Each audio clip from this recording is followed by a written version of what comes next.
काही दिवसांतच श्रावण सुरू होणार आहे आणि त्या अगोदर तुमच्या घरी नॉनव्हेजचा बेत तर नक्कीच असेल।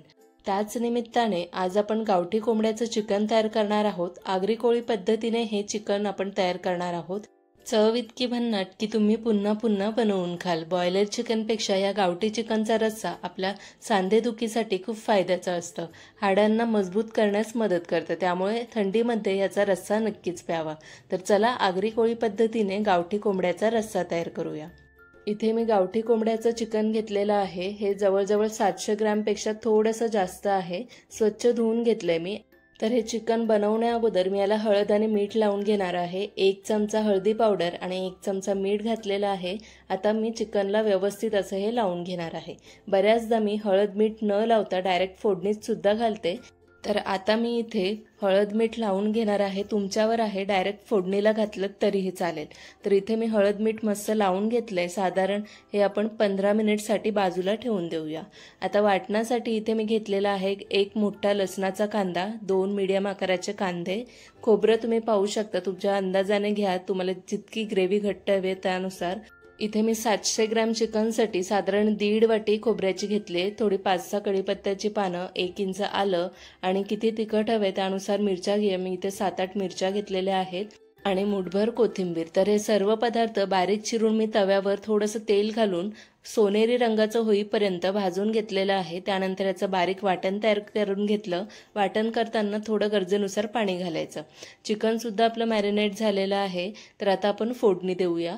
गॅसवर मी एक मोठं टोप ठेवलेलं आहे। त्यात मी साधारण 3 छोट्या पळी तेल घातलेलं आहे। तुमच्या अंदाजाने तेल घाला। 1 छोटा कांदा उभा चिरून घेतलाय आणि 5-6 लसणाच्या पाकळ्या ठेचून घेतल्यात, त्या आपण ह्या तेलामध्ये घालूया। तेल गरम झालं की यात घालायचं। आता हा कांदा मस्त सोनेरी रंगाचा होईपर्यंत परतून घेऊया। कांदा बारीक गॅसवर छान परतून झालं की यात घालायचा आहे स्पेशल आगरी मसाला। तर इथे मी 4 चमचे भरून आगरी मसाला घालणार आहे। फोडणीमध्ये हळद छोटा पाव चमचा घालणार आहे, कारण आपण अगोदरही हळद मीठ लावलेलं तेव्हा 1 चमचा हळद लावलेली आहे। त्यानंतर 1 छोटा चमचा गरम मसाला पावडर। हे मसाले घातल्यानंतर आपल्याला गॅस बारीकच ठेवायचा आहे आणि फक्त हे मिक्स करून घ्यायचे तेलात। लगेचच आपल्याला ह्यात वाटण घालायचं आहे जे आपण तयार केलंय। जास्त वेळ मसाले परतायचे नाही, कारण पटकन ते करपू शकतात। इथे मी आगरी मसाला घालताना 4 चमचे घातले। तुम्हाला असं वाटलं असेल की खूप मसाला झाला, पण असं बिलकुल नाहीये। ह्या मसाल्यामुळे ग्रेव्हीला छान रंग येतो आणि ग्रेव्ही जी आहे ती एकदम चविष्ट तयार होते। आता मी या मसाल्यामध्ये साधारण पाव कप पाणी घालून छान हा मसाला परतून घेणार आहे। पाणी यासाठी घालायचं जेणेकरून मसाले खाली लागू नयेत म्हणून, आणि छान 4-5 मिनिट तरी हा मसाला मी परतून घेणार आहे। तेलावर हे वाटण जितकं चांगलं परतून घ्याल तितका याचा रस्सा एकदम चविष्ट होईल। तर आता 4-5 मिनिट नंतर मी मॅरिनेट केलेलं चिकन घालते। आगरी पद्धतीतलं चिकन तयार करताना हळद मीठ लावलं जात नाही, चिकन डायरेक्ट फोडणीतच घातलं जातं, पण मी इथे लावून घेतलेलं आहे। तुम्हाला लावायचं असेल तर लावू शकता, नाही तर स्किप केलं तरीही चालेल। तर आता हे चिकन सुद्धा मी 4-5 मिनिट वाटणामध्ये चांगलं परतून घेणार आहे आणि 4-5 मिनिट नंतर पाहू शकता मस्त ह्या वाटणाला पाणी सुटलेलं आहे चिकनचंच। तर इथे मी थोडं चवीनुसार मीठ घातलं। आता झाकणावर पाणी देऊन साधारण 20 मिनिटसाठी आपण याला बारीक गॅसवर शिजवून घेऊया। 20 मिनिट मी चांगलं शिजवून घेतलं। तर 20 मिनिट नंतर झाकण काढलेलं आहे। आता पुन्हा एकदा मिक्स करून घेऊया।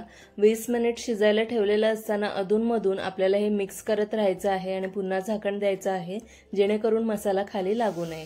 20 मिनिट आपण शिजवून झाल्यानंतर आपल्याला इथे बटाटा घालायचा आहे। तुम्हाला स्किप करायचं तर करू शकता, पण आगरी कोळी पद्धतीने मटण बनवत असताना बटाटा घातलाच जातो। तर मी 2 बटाटे घेतलेले आहेत आणि त्याचे मधून भाग केलेले आहेत। मोठे मोठेच तुकडे ठेवलेले आहेत, कारण हे गावठी चिकन शिजायला भरपूर वेळ लागतो आणि बटाटा मग नंतर जास्त शिजू शकतो। त्यामुळे मी हा 20 मिनिट नंतर बटाटा घातलेला आहे। ताटावर ठेवलेलं पाणी गरम झालेलं ते सुद्धा मी ग्रेव्हीमध्ये घातलं आणि मिक्स करून घेतलं आणि पुन्हा झाकणावर पाणी ठेवून साधारण 30 ते 35 मिनिटसाठी आपल्याला हे गावठी चिकन शिजवून घ्यायचं आहे। 35 मिनिट मी शिजवून हे झाकण काढून घेतलं आणि मध्ये ताटावर जे गरम पाणी झालेलं ते पुन्हा मी थोडं घातलं माझ्या आवडीनुसार। तुम्हाला किती ग्रेव्ही हवे त्यानुसार इथे पाणी घालायचं आणि गरम पाण्याचाच वापर करायचा, थंड पाण्याचा करायचा नाही, म्हणजे ग्रेव्ही अजून चविष्ट होते। गावठी चिकनचा एक पीस मी चेक करून पाहिला, बटाटा सुद्धा पाहिला, तर दोन्ही शिजलेला आहेत। रस्स्याचा रंग आणि तरी दोन्हीही पहा किती मस्त आलेला आहे। बघूनच खावंसं वाटेल, इतका चविष्ट हा चिकनचा रस्सा होतो। शेवटला मी बारीक चिरलेली कोथिंबीर घातली. मस्त आपला आगरी कोळी पद्धतीने झणझणीत गावठी चिकनचा रस्सा तयार झालेला आहे. श्रावणच्या आधी ही रेसिपी नक्कीच ट्राय करा. पुन्हा पुन्हा बनवून खाल. हे गावठी कोंबड्याचं चिकन शिजायला साधारण 1 तास आरामात जातो. जर तुम्हाला झटपट हे चिकन हवं असेल तर कुकरला शिजवा. व्हिडिओत दाखवल्याप्रमाणे कुकरमध्ये या चिकनला फोडणी द्या आणि मध्यम गॅसवर साधारण 4 ते 5 शिट्या काढून घ्या. रेसिपी आवडली असेल तर सबस्क्राईब नक्की करा. भेटूया पुढच्या नवीन व्हिडिओसोबत.